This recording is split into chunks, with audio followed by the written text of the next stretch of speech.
Straddling the equator, the islands of Sao Tome and Principe form a volcanic archipelago known as the islands in the middle of the world.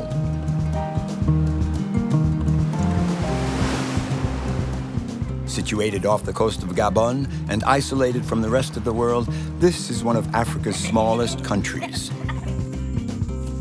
The population is a mix of the descendants of slaves and the original Portuguese colonists.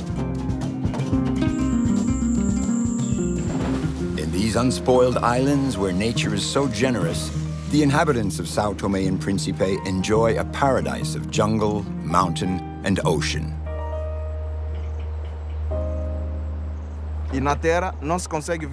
On land, we can't really see all this beauty. Out at sea, it's so beautiful. You have to be at sea. That's where you can see the reality of Sao Tome. That's why I love the sea. The sea is my lifeblood. The sea means everything to me.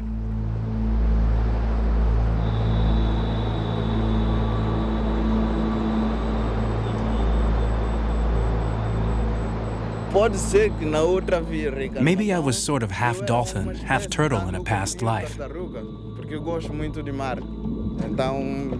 Now, I've reincarnated as a man, whereas I used to be a turtle. Marcio has always felt this very close bond with the sea. So naturally, he has become the guardian of this vital, living element.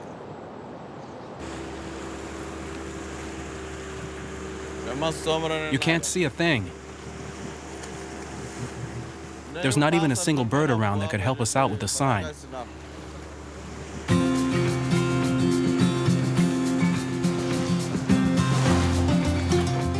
Marcio is heading out to meet some very special friends off the north coast of Sao Tome. Look, there they are. You see how many there are? He works for MARAPA, one of Sao Tome's first environmental protection NGOs. Thanks to this organization, Marcio has been able to live out his dream of protecting his unspoiled island and the wildlife that lives there.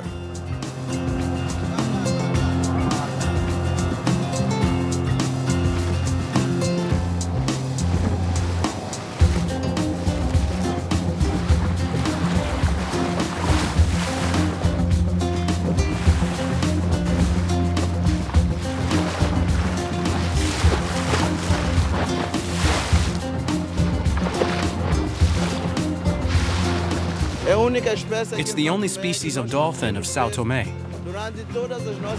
We see them almost every time we go out. Sometimes there's a school of 100, 150 dolphins, maybe 200, up to 300 dolphins. It's quite a large group. They're always jumping and frolicking to show off for us. They're happy. I think they're following a school of fish, in fact, because they're moving at a constant speed.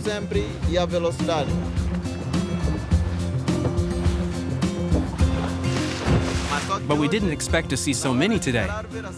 It's just awesome. Marcio's photographs will be helpful in studying the dolphin population of Sao Tome.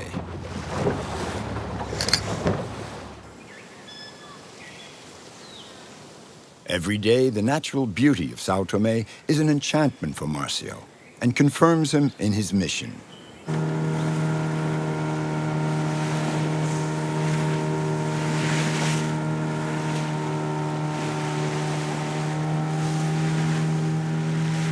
Rounding a cape, he meets up with Joanna and her crew. They all work for the same organization for the protection of the archipelago.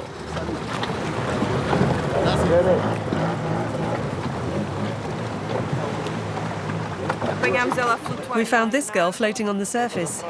Do you think she'll make it? Looks like she's been this way for a long time. I've seen turtles that have survived with only 2 flippers, but this one... It was a shark. Here's what we're going to do. We'll bring her to the Roller Center. They have a pool there. Okay, let's go. Look, it was definitely a shark. The most common predators are the humans on land. This is rare out at sea. It's the first time I've ever seen a case like this one. A turtle attacked by a shark. This is natural predators. You can see the bite marks here of the shark. Sometimes you see female turtles up on the beach missing a front or hind flipper. And even so, they manage to lay their eggs. Sometimes we'll help them dig their nest, get their bearings. But with a nasty wound like this, If it's just one flipper, okay, they manage to survive. But when it's as bad as this, she won't be able to feed herself. Márcio, tá-se bem, Precisamos lá embaixo. Ok, a gente vê-se por aí. Tá. Força aí. Ok. Para vocês. Tá, para vocês também.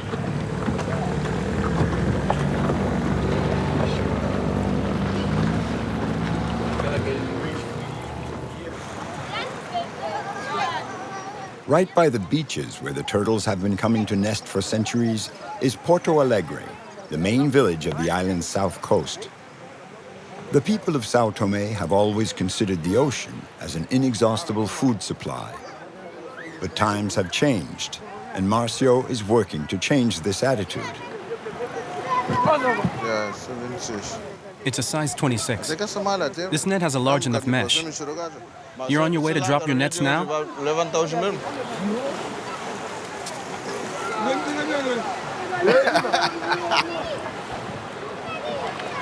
Aqui nessa vila, nós temos várias intervenções. We do a lot here in the village. Intervemos com os pescadores. We deal directly with the fishermen.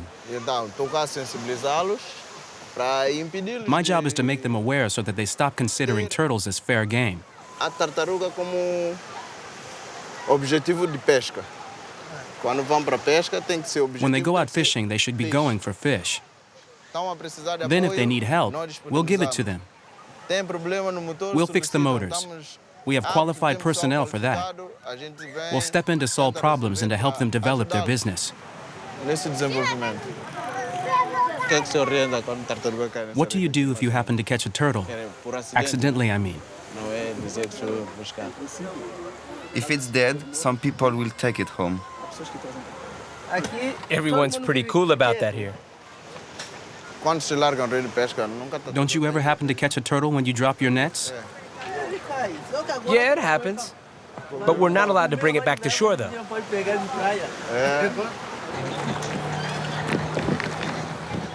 Marcio makes an effort to understand each person's problems, and he never preaches or lectures. He knows very well that it's the only way to get people to change.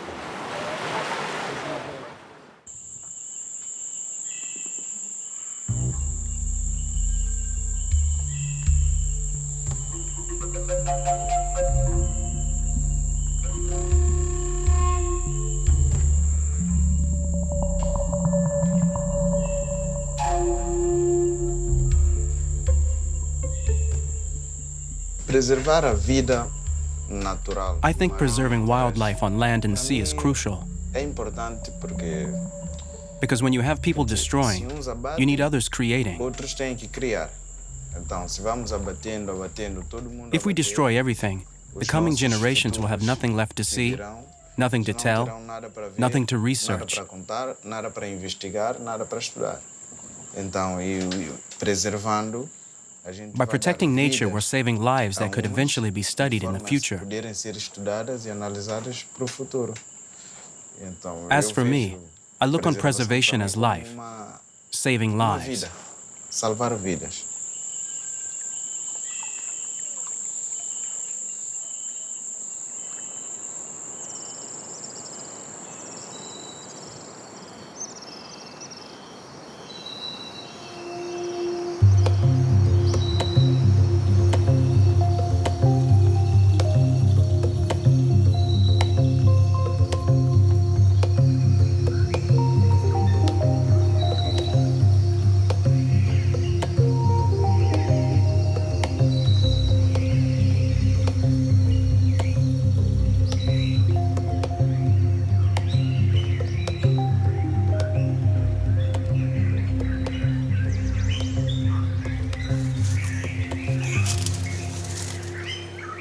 Fernando is the island's uncontested master at building the traditional pirogues.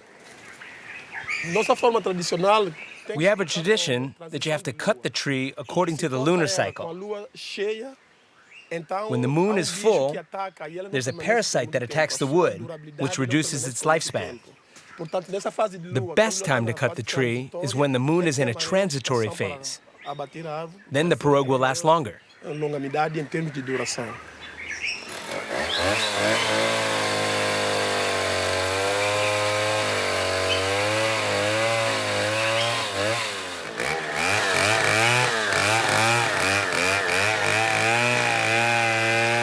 They use wood from the kapok tree to construct pirogues. It takes 20 years for the tree to reach maturity and its full, imposing height. The fishermen also know this light, tender wood under the name of pirogue tree.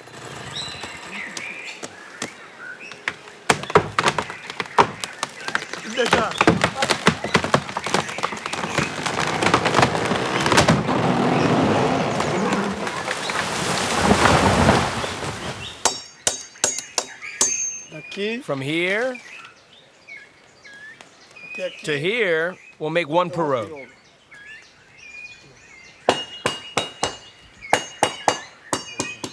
And from here to here,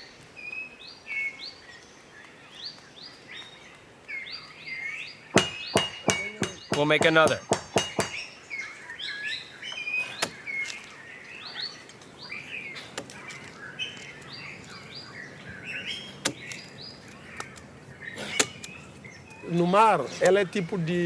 Out at sea, this type of wood won't sink if the pirogue capsizes. It doesn't go straight to the bottom if it turns over, so the fishermen can hold on to it while waiting for help. That's why this is the preferred wood for making pirogues here in Sao Tome.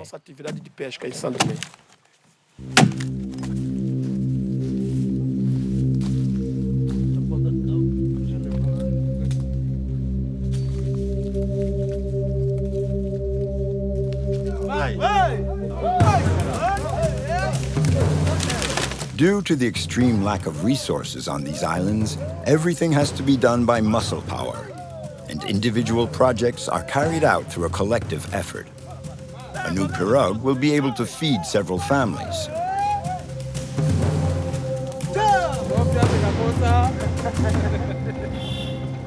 Marcio also has to face paradoxical situations when he pitches in on activities that go against his convictions. But he never compromises what he believes in: the preservation of this fragile ecosystem, even if it means clashing with ancestral traditions.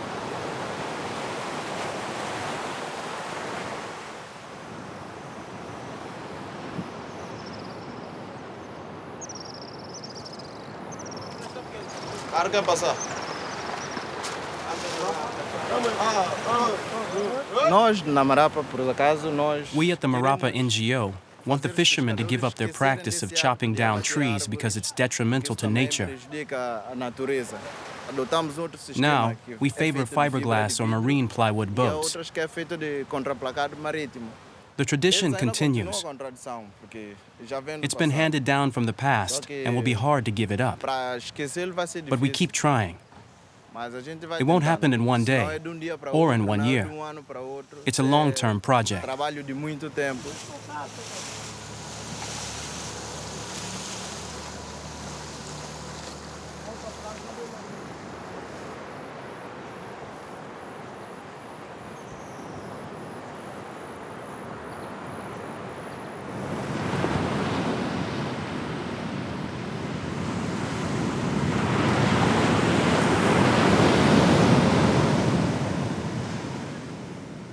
Every night from September to April, dozens of sea turtles crawl up onto the beaches of the island's south coast.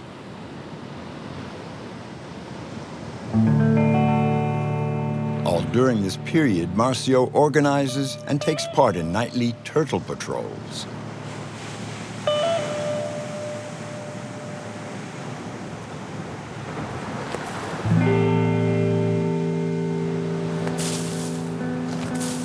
The turtles are very vulnerable, and dogs, birds, and crabs prey on their eggs.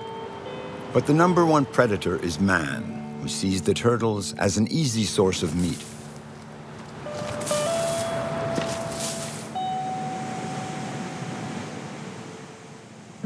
With the backing of the authorities, who recently passed a protection law, Marcio and his organization are fighting these age-old customs. The situation is critical, for sea turtles are now in danger of extinction.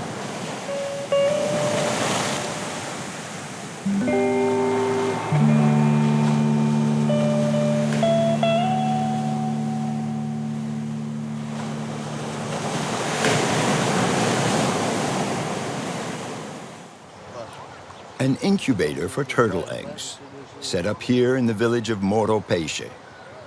This is the solution they've come up with to give the baby turtles a fighting chance at life. The eggs collected from the nests are buried in this pen, where they'll be safe for the 2-month incubation period. Hipólito, widely known as Papa Turtle, is heading this project. His father was a notorious turtle hunter.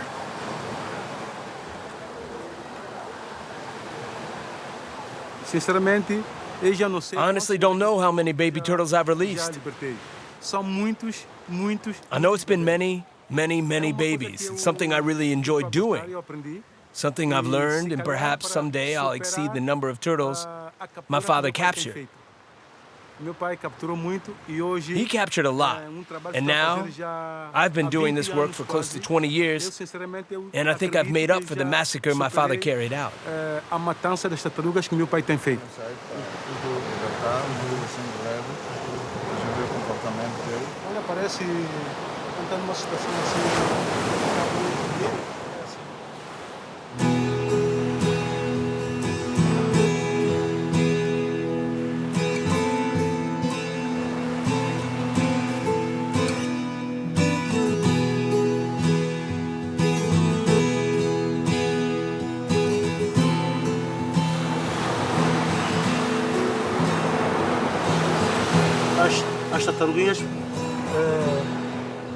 These little turtles were just born today, so they're full of energy, and that helps them reach the sea. Yeah, they're raring to go.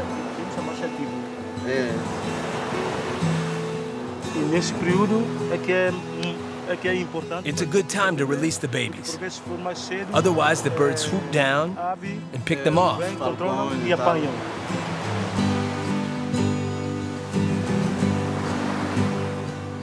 Eu sinto que estou a dar vida. I feel like I'm giving life, a life that could create other lives, and that fills me with joy. I'm very happy when I do it. And who knows? With a bit of luck, they may swim off, then come back someday to say, "Hi there, thank you for allowing me to live."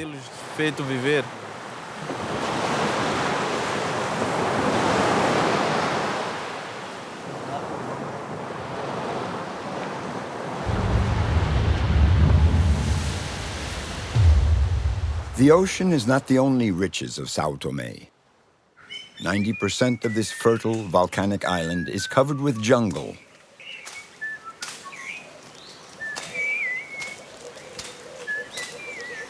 Diamantino is a farmer, and like most of the islanders, he has a patch of land for his own use in the middle of the forest.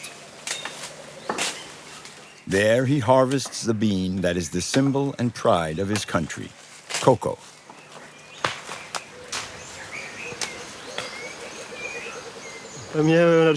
This is a very special place for me. It's my own little plot, and I work here during the day. Right now, there's not much cocoa because it's the flowering season. But you still have to work the land. It's the only way it will produce the next crop. If you don't do the work now, you won't get anything. You have to keep the land clear of brush.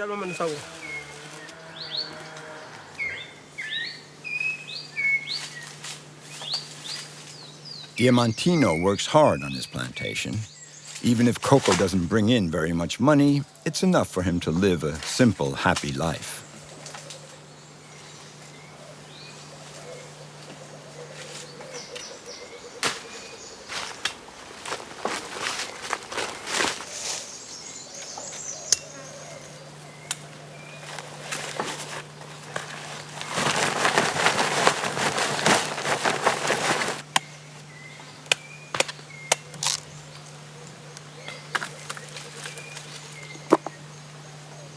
This is top quality cocoa. Sao Tome cocoa is the best in the world. It's good quality. It's a luxury cocoa because it's totally natural. There's no chemicals.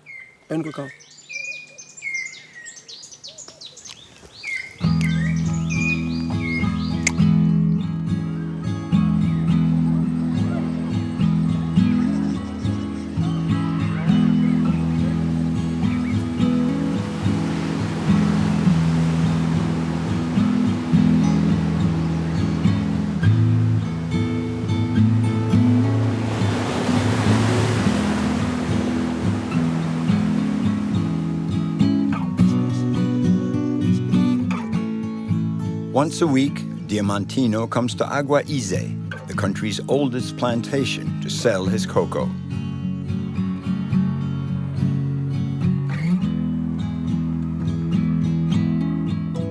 Cocoa is inextricably linked to the history of these islands. It was introduced in 1820, and by the beginning of the 20th century, Sao Tome and Principe had even become the world's leading producer of cocoa. They were known as the Chocolate Islands.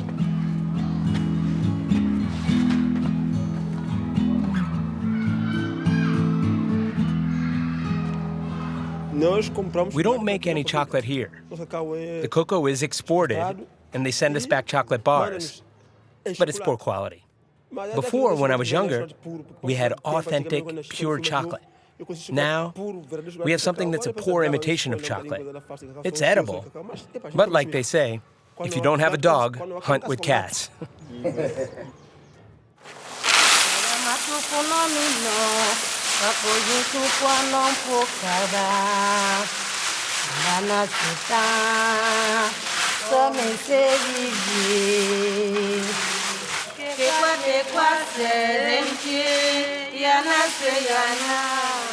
The golden age of chocolate is part of the country's past.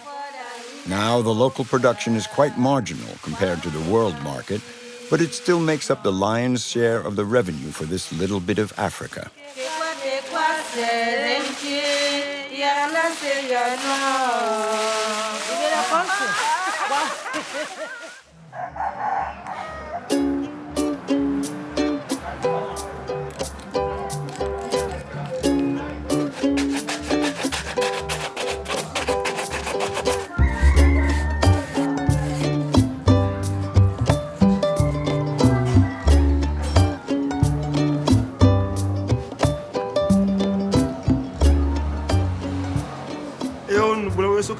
I'm a lead singer of a Bulawae group. My band is called Don't Worry. When there's a concert coming up and the stage fright is there, I feel good. I'm more at ease, I'm more cool, I'm happy. I feel like I've got some more class. It's just how it is. Bulawae is the sound of Sao Tome. Diamantino and his group are all great at improvisation when it comes to setting up a concert.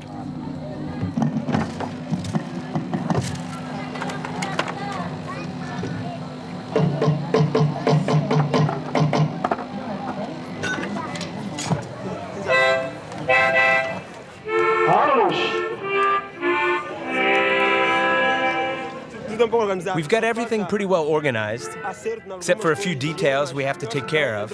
But I think we'll be starting soon. Everyone's ready.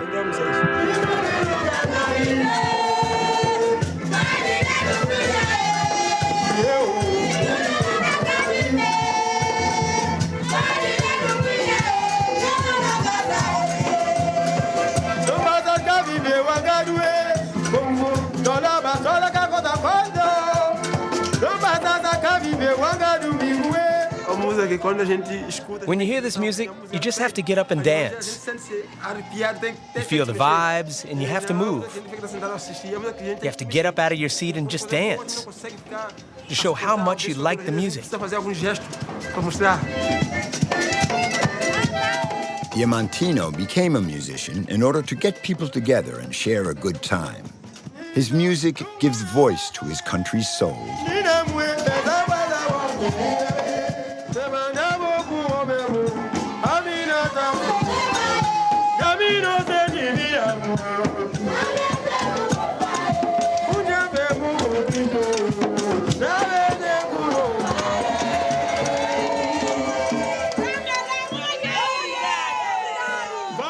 last number?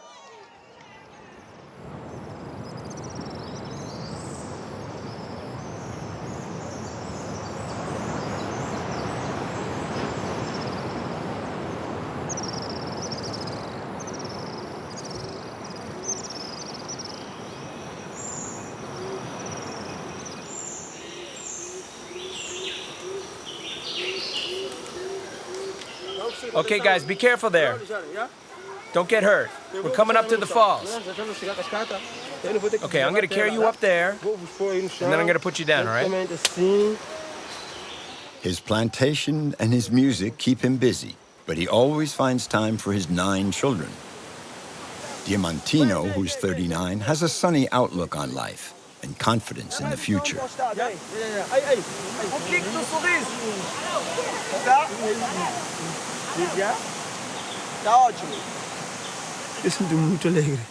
I'm a very lucky man. The unlucky ones are those God hasn't given any children to.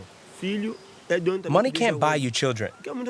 There are a lot of people who are rich, but in fact, they have nothing. What will they leave behind? Just their money? Whereas I'll leave my children, and they will carry on after me. I love my work. I love my plantation, my everyday activities, my wives. I'm very content, very happy. Not everyone can say the same.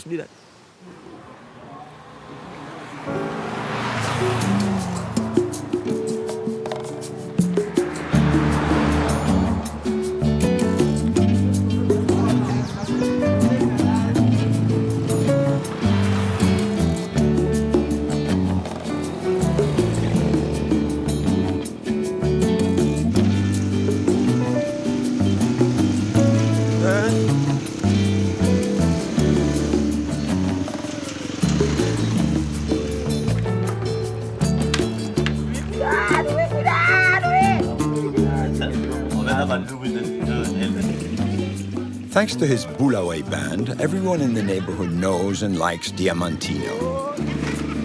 But he's also known for another talent. He is an actor in a traditional Chiloli theater troupe.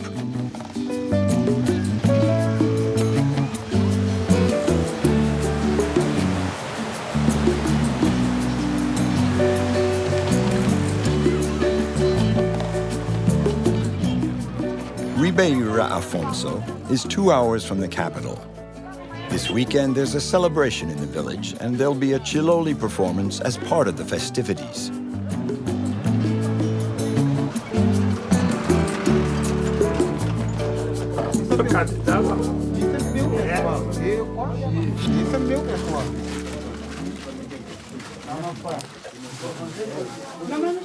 The actors use the school as their dressing room. One of the particularities of this type of theater is that all the roles are played by men. As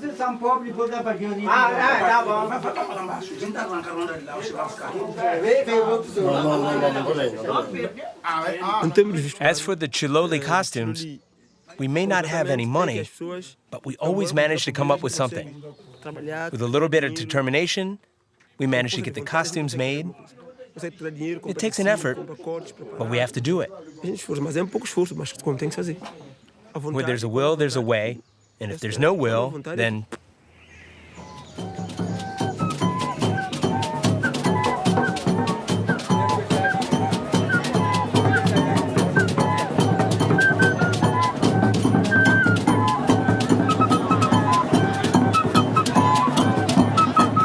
As always, the Chiloli kicks off with a parade to draw an audience. The actors already set up the stage on a street corner 2 hours before.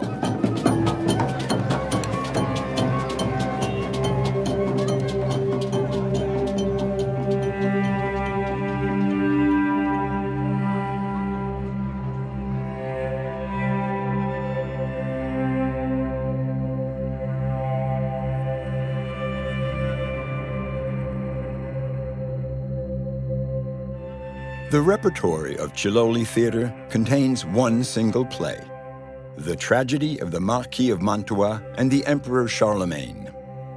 Chiloli originated in the medieval chanson de geste, imported from Europe by the colonists. Behind the intrigue of this tragedy appropriated by the slaves, we can read a demand by the people for even-handed justice and a challenge to the established authority. Diamantino plays a leading role in this play that was created nearly 5 centuries ago. My character in the play has to go to court to free the page from prison and follow the trial through to its conclusion. I'm the lawyer.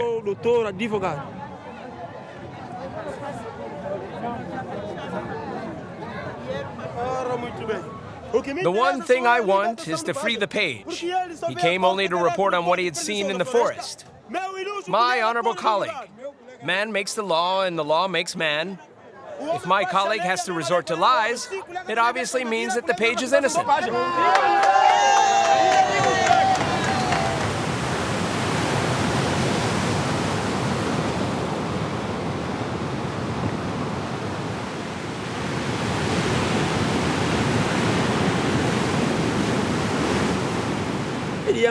Eventually, I would like to record an album that would be played all over the world. Everyone would know me. Diamantino, the guy from Sao Tome. I would really be proud to do something like that. But for now, I'm here biding my sweet time. I hope someday God hears my prayers.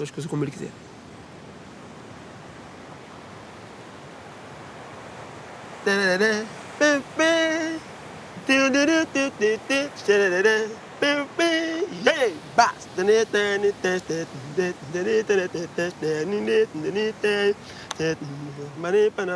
Meus irmãos, união e que meus irmãos, união e que é uma chave para crescer nosso país, ganhar confiança e trazer felicidade. Se tivermos reunidos,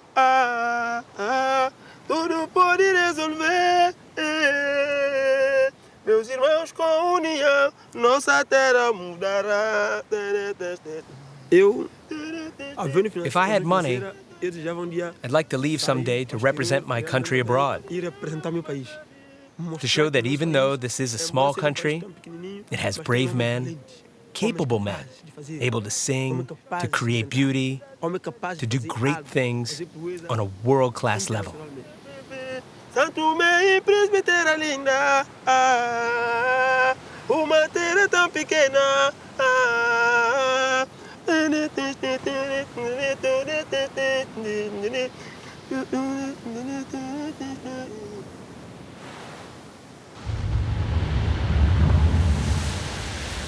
The little island of Príncipe is 140 kilometers north of its big sister, Sao Tome.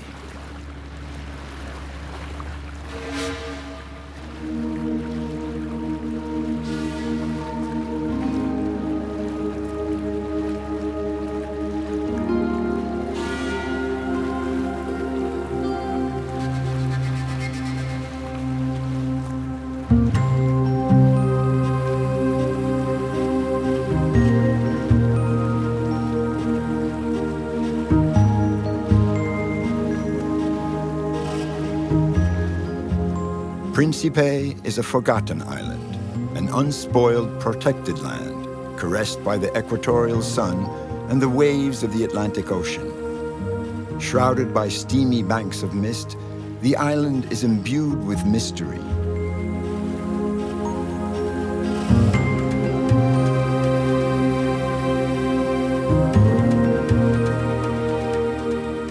Maria is Portuguese, but she has adopted Príncipe as her home. She's doing research in ethnopharmacology for the prestigious University of Coimbra in Portugal. Maria is a specialist in plants and their medicinal uses. The first time she set foot on Príncipe 20 years ago, she realized that she had landed in the perfect spot for her.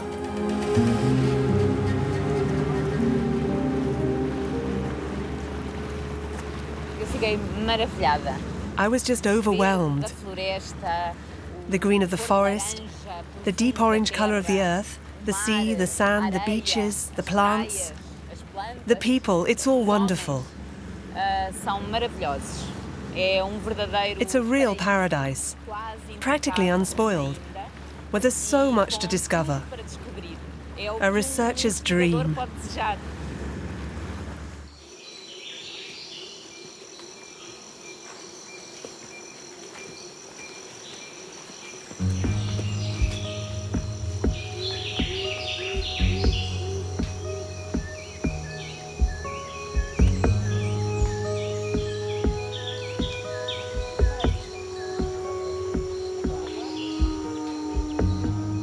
Discovering new treatments to relieve and heal people.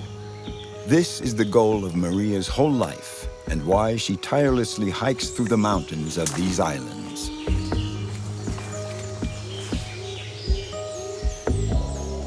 This intrepid, determined woman can't bear the idea that people are still dying of malaria when the solution could be within our grasp in the bark of a tree or in the heart of a tropical flower.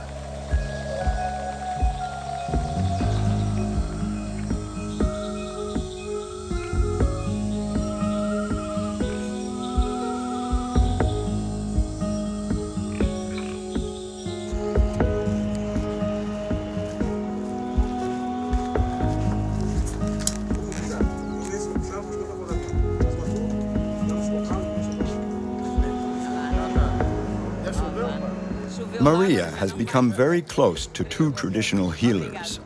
Over the years, they've built up a relationship of mutual trust.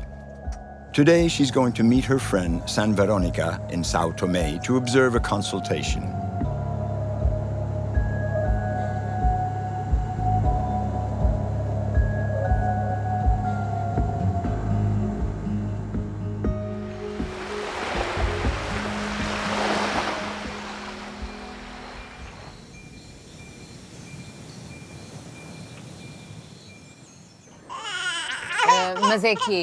So you say he's constipated? This morning's patient is a 7-month-old boy who has a serious growth problem. San Veronica and Sum Pontes are traditional healers and use only plants to treat their patients.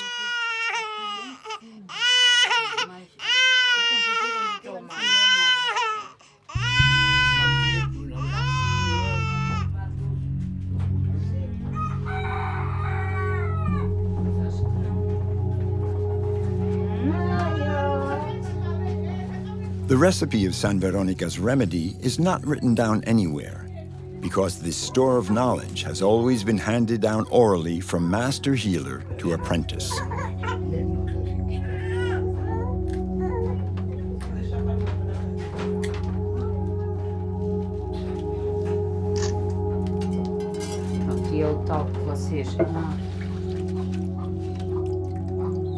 And now you boil it? Right.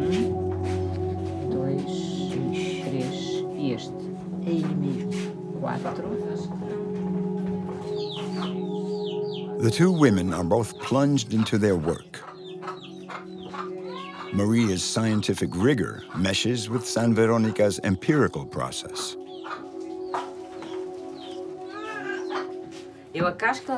So you grated the bark? You always have to grate the bark.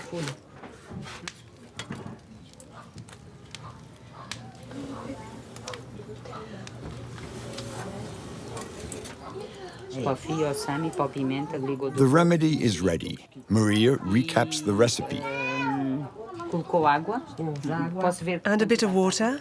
Can I see how much? There's about a litre. I added a liter of water. And then what? These are my masters. San Veronica and Sum Pontes. I've known them for a long time, more than 20 years. They are my masters. Not only do they know so much, but they take such pleasure in teaching me. San Veronica has a lot of grandchildren, but none has learned anything from her yet. None of them. It's a shame.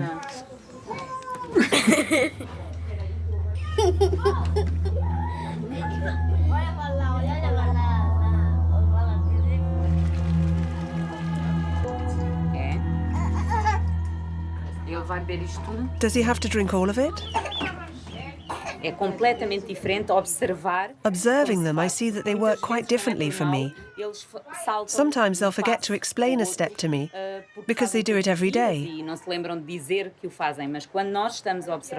But when I watch them, I know as a pharmacologist that it's very important to strictly follow all the preparatory steps for the medication. And it's also different because I note down all the details, the process, the quantities, all that makes the difference between a medication that is effective and one that's not.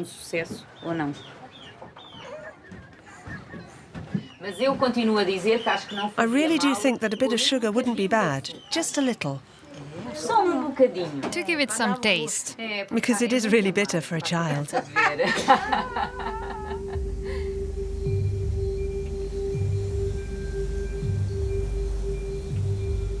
Back on the island of Principe, Maria continues her investigations of these precious plants. The unmatched biodiversity here impassions this scientist fascinated by the secrets of medicinal plants.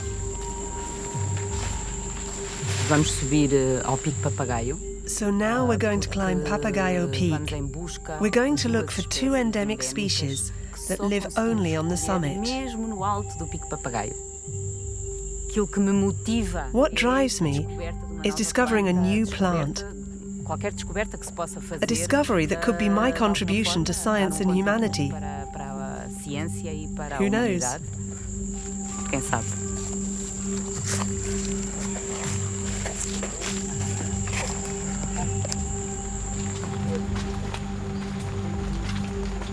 Here it is, here it is. This is fantastic.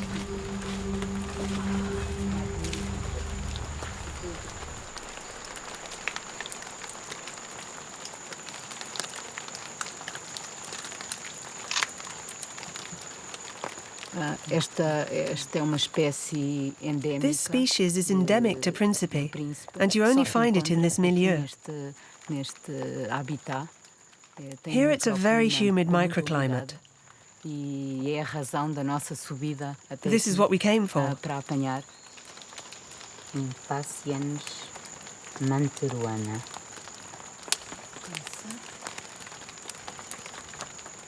This specimen will be for the herbarium. We'll pick 2 of them, one for the university and the other for Sao Tome.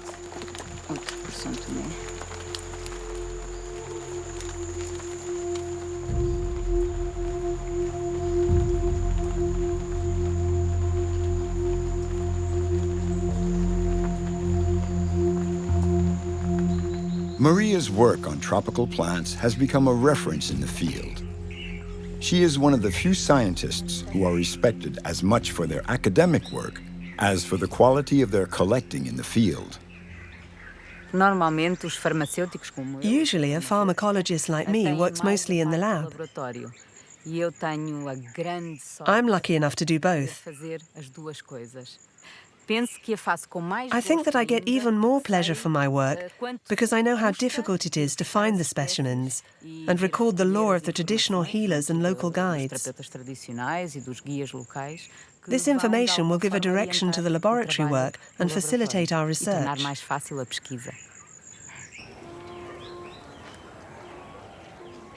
In her crusade for science, Maria has found an ally, the children. Her knowledge may progress with each work session with the masters. However, the research has no sense for her if it's not passed on and shared with the islanders themselves.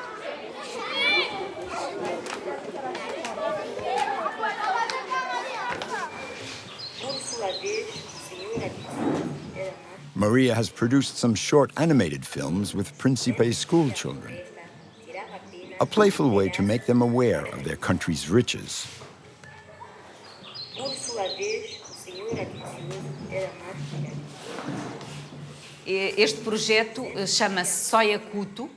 This project about traditional medicine is called Soya Kuto, which in Creole means short stories.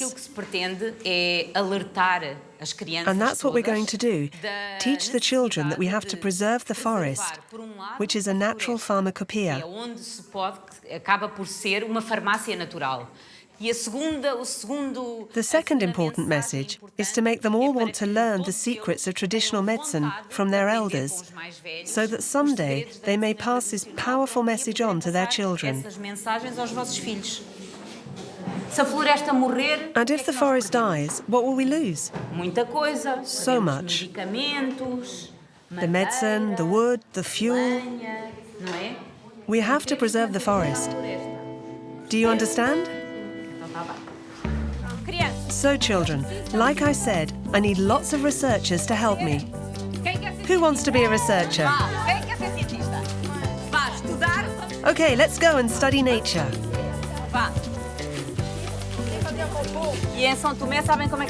And do you know the name of this in Sao Tome and Principe? You don't know? Fiadola. Do you know what that means? Ear leaf. An ear leaf because it looks like an ear. And do you know what it's good for? Earaches and sore throat. Yes, well done. Come on, let's go and see other plants. After, this flower becomes a fruit with a little black seed inside. Have you ever seen it? The seed is something like an antibiotic. Now look. Pay attention. Here we have the fruit I was just talking about. What can it be used for? Shimonkoya. Rheumatism, yes. We use the fruit, not the leaves. Shall we go on?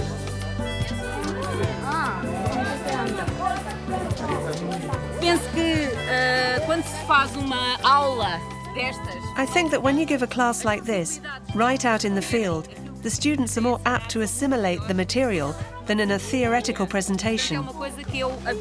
So I really love doing it, because we're planting seeds for the future.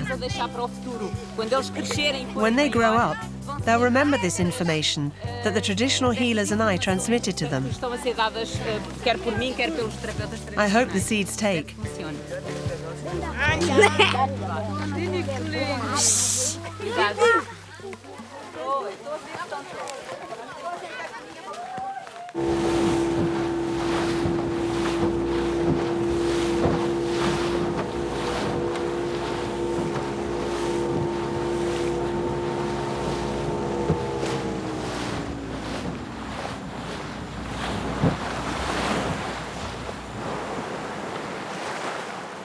For 6 months of the year, Maria finds refuge here in this little corner of paradise. Far from the rest of the world, Maria is finishing up her latest book, the work of a lifetime. Thanks to her friends, the healers, this collection of medicinal recipes will see the light of day. The memories of the elders will soon be recorded and made available to future generations in the 3 languages used in these islands. As for her collection, Maria tirelessly sorts and classes each plant in a herbarium intended for her university in Portugal, with the hope that one of them contains the secrets of a new treatment. The discovery is continuing. So far, we've managed to identify 350 plant species used in traditional medicine here. And every time I go off on an ethno-pharmacological expedition, I discover 1, 2, 3, 5 new species. I think there's a lot to discover and study. It's wonderful.